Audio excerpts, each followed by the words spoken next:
kakangu? Huku tunaendelea vizuri, sijui nyewe huko mjini. Ana nao wazima kakangu, hivyo hivyo tunamshukuru Mungu.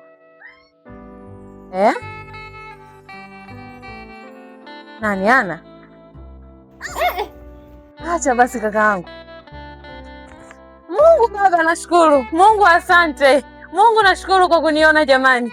Kaka kweli jamani, Mungu amenijibu maombi yangu. Yesu, Mungu amenijibu maombi yangu, nakushukuru sana kakaangu, nakushukuru mno mno. Kwa hiyo amepata huko mjini. Asante kwa kweli, nakushukuru kakaangu. Hapa namwambia sasa hivi tuanze kumwandaa. Ndio. Asante Mungu. Mungu asante kakaangu, nakushukuru mno mno kwa hii taarifa nzuri sana. Hamna shida kaka, hamna kipingamizi chochote. Nitasimamia kila kitu kakaangu. Yaani mimi nakushukuru mno. Haya, asante kakaangu. Mungu Mungu nikupe nini mimi? Ameniona. Ameniona. Shogangu. Mungu katuona. Mungu ametuona. Kuna nini ndugu yangu? Hizi ni taarifa nzito. Kwanza hapa umetoka unipigia kakaangu. Yule alienda. Sasa kananiaje? Kamtafutia mchumba. Wao kwa mjini ndugu yangu ni tajiri. Sasa tajiri?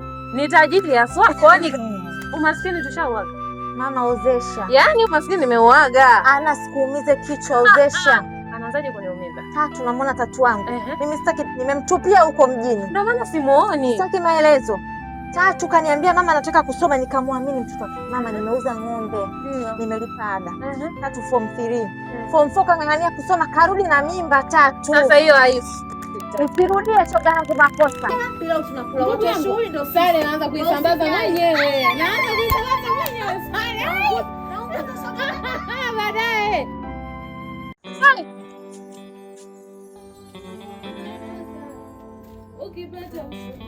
Mama. Maana wanaoililia ni wengi sana. Kuna nini? Mbona unasikia makelele? Ndugu yangu, hebu mtaka kwa kutulia kwanza. Kuna nini tena? Nini shida kwani? Mbona kwa mbea ndugu yangu? Nimemsikia Matatu kaja hapa. Utasikia mangapi kila siku yanazaliwa mapya ndugu yangu. Kwanza hivi shakuwa mwali. Mambo ya mbea. Mwali kwa mdomo. Nishakumbusha kuwa mwali. Rudi ndani. Hiyo mwali, rudi ndani utulie, ana sitaki kelele jamani. Hiyo mwali kuolewa. Wewe ndio. Mimi naolewa. Ndio unaolewa. Naolewa na nani? Utajua wewe. Ingia ndani. Kuolewa sasa hivi. Wewe ingia ndani mimi kama mama. Wewe usinipande kichwani Ana. Usinipande kichwani wewe. Mpumbavu mmoja, yeye atakuwa kwanza kuolewa. Mbona sio tuliolewa wakati tukiwa kama wanaume kama wa kwake? Nikae hapa nikulisha Chinese, nikulisha dagaa kila muda wewe. Uolewe ukajenga familia yako huko, naomba uniache. Mungu, watoto wenyewe siku hizi hapa. Mletea maji Ana. Haraka. Njoni na maji Ana. Nikikufuata huko ndani nakwambia hiyo ndoa yenyewe tutaitia doa sasa hivi. Mapema tu. Endelea kulia. Endelea kujiuliza, nikikufuata huko ndani naletea uchuro wewe. Kinachokuuliza nini? Hapana. Kinachokuuliza nini huko ndani? Wewe. Nitakuza kama kofi. Watoto wana shida gani jamani? Haki ya Mungu. Unataka kumtia aibu kwenye ndoa yenyewe. Jamani.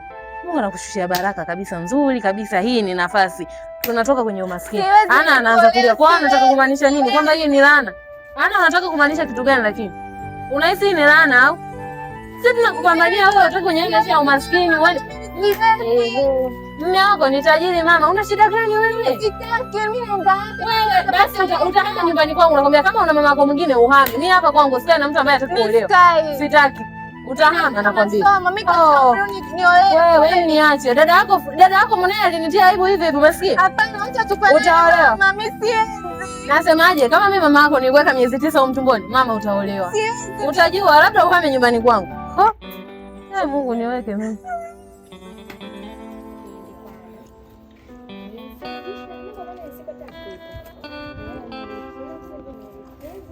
Maisha kweli, Mungu anatuonyesha neema kabisa kwamba anatakiwa Ana aolewe niweze kutoka kwenye huu maskini. Lakini Ana anapata. Kama Ana yuko. Kama Tatu. Mimi nakuja. Unaenda wapi? Rudi kwanza. Ngoja kwanza mama Ana. Sisi tunaitwa nani? Nasikia Kiara. Kwani mama unaitwa nani? Mbona una adabu? Hawezi kujitambulisha. Haya, wewe umefuata nini? Nimekuja kusoma mimi na usije kumshawishi mwenzako vya mambo ya ajabu ajabu. Nyoa watoto ambao mnatembea na madaftari ndio wa kwanza kuwashawishi wenzenu kwamba wasitufuate sisi wazazi. Sasa hivi mnajifanya elimu imewapanda kichwani, mnatujibisha wazazi wenu. Hapana mama, yaani mimi nasomaga na Haya, sasa sikiliza. Huyu mwenzako tayari ni mwali, sawa? Kwa hiyo wewe rudi huko ulikotoka. Ana mwali. Elimu haimuhusu tena. Nenda. Sitaki kelele. Yaani Ana. Njoo chukua hizo mboga kwanza uendelee kupika. Sitaki makelele mimi hapa nyumbani. Kesho usikute mwenyewe na mimba mtoto kike afanye. Muaminiki nyewe mnajifanya watakatifu. Nikamwambia mama kuhusu hili. Ukamwambia mama umbea huo mtoto mdogo. Mtoto mdogo mbea. Miaka 11 huyu mtoto atakiwa tayari awe na mume. Ana kiburi. Na hivi huyu anamfundisha na kiburi. Elimu, anajifanya na elimu. Sisi mbona tumeozesha na wazazi wetu bado wadogo na tumekuwa tumetulia kwenye ndoa zetu. Kwa hiyo hao wanaona elimu ndio mwongozi wao. Na sisi tungepata elimu ya watoto tungewazaaje? Kwa kweli mwasichana kesho. Haya mnataka baadaye. Subiri hapa. Mama ashanichanganya huyo ana. Kumbuka Ana anakaa hapa na kila siku nilikuwa nakwambia tunapokuja kusoma. Mimi napajua. Sasa kwa nini ameamua kufanya hivyo? Hapo anasema mbali kwa anafeli. Yule mtu mimi namjua, sio unakuja unasoma naye. Yani akiamua. Mwenye hata kwa nini mama yake ameamua kuchechana. Itakuwa hajapana elimu. Yaani hana elimu na Mungu hawamtumi. Yaani mama hapo anapojitahidi. Yaani anasoma. Yaani ana sio kama ile tatu. Yaani ana anasoma jamani. Lazima atimize ndoto zake. Nimemsikia mimi analia muda mrefu najua. Kwa nini kunipigia simu nije hapa? Mama yaani nimeshachanganyika kwa mama Ana leo kanibadilikia sio kama wa zamani. Yaani kwa hiyo hajataka kusikia. Hajanisikiza jafanyaje. Mimi kila siku nikija naingia leo kanizia hata. Yaani mimi naishiwa nguvu. Odi Ana. Odi. Karibu. Haki ya Mungu. Nilikwambia mimi nitamwambia mama njoo usikilize. Haki ya Mungu mama. Mama Ana. Mama Ana umezaa kabisa mama Ana. Umezaa uchungu umepata. Sasa na miaka mingapi? Mwanangu. Yaani nashindwa kuongea. Nini? Kwa na miaka mingapi? Sasa na miaka mingapi? Naomba nauliza nijibu. 16 uliolewa na miaka mingapi? Mimi. Kama wewe uliolewa zamani usifananishe na sasa hivi unataka kuolewa katika umri wako. Mtoto bado ni mdogo. Mama hao. Wewe si mwanangu. Ni mwanako sawa. Unanipangia vitu vya kumfanyia mwanangu. Unajua uchungu na ujua. Umesikia? Ndio. Uchungu na ujua. Shida nini? No, yaani mimi nataka ni mama hawa anaingilia majukumu ya familia. Elewa.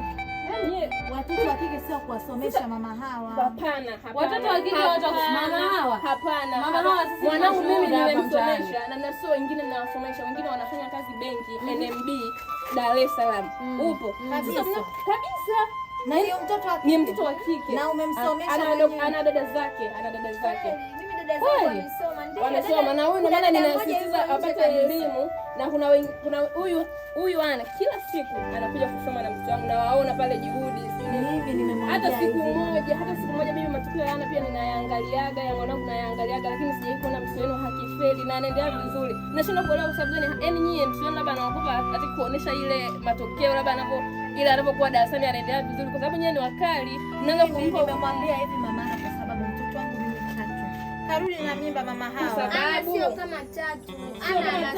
Sio kama tatu lakini mie mnafanya mtoto aogope kuwa yaani mumfuatilie mtoto. Mngekuwa mnamfuatilia mtoto, mngejua mtoto anaendeleaje. Unashinda kumkanya mtoto wako ukiona aende katika hali nzuri, mwambie mwanangu sitaki urudi saa 12, sitaki ufanye hivi, sitaki uvae nguo hii. Asingesikia. Wewe si mzazi. Sasa shida katika hizo harakati za kuogopa kwamba sija kaniletea mimba mimi hapa ana. Nitakufa na pressure ndio maana nataka aolewe kabisa nijue ameolewa. Yupo kwenye ndoa takatifu. Sitaki kabisa mimi kuletewa mimba nyumbani. Kwanza nashukuru hata mwanangu ulikuja. Nimejua. Kwanza yaani nataka tukae chini ili niwape elimu kabisa. Ngoja nikakae na. Hebu kakae na Ana na mwenye. Cha kwanza namshukuru Mungu kwa kufika mahali hapa. Kwanza mtoto akiolewa katika umri mdogo, akipata huko akienda akaolewa na huyo mwanaume wake, sijui mnasema ni tajiri, sijui ana hela. Kwanza anaweza akanyanyasika. Wewe kwanza kupata pressure ile mtoto kila siku anakuhadithia mimi nimepigwa, si mimi nimefanyaje? Kwa sababu yule mwanaume kwanza ana hela, lakini kitu kingine akifika hali ya baba ujauzito anaweza kupoteza damu nyingi, lakini anaweza kupata magonjwa katika umri wake pindi anapojifungua kwa sababu hajatimiza ile mwaka ambao sahihi kwenda kujifungua. Na unajua kabisa mwanamke akiwa na baba ujauzito kwenda kujifungua ni kuanzia miaka 23 kuendelea. Ndio yani ile nyonga zimefunguka. Sasa kwa nini unafanya hivyo maana unataka kumpoteza Ana? Wewe haujui uchungu. Najua uchungu mama, lakini naogopa sana mimi mwanangu kuniletea mimba. Na niwe nimepoteza ada hela kibao hapo aje. Mimi nakuhakikishia Ana hawezi kubeba mimba. Ana hawezi kubeba mimba. Madhara utakayopata ni makubwa sana. Utakuja kujilaumu, utailaumu hii siku ambayo umekubaliana na mume wako kwamba mumwezeshe Ana. Utakuja kuilaumu hiyo siku. Kwa hiyo huyo mchumba ambaye kaka yangu anamtafutia Ana sasa. Ni kumtafuta kumwambia agae ili sasa mtoto asome. Unasikia? Atakuja kutulia tu. Kabisa. Yaani hiyo ni kabisa. Yaani tulia mama Ana, hata usiwe na pressure. Usiwe na pressure kabisa. Usisikilize mtu. Yeye huyo anayekwambia aolewe anataka mali. Hana lolote.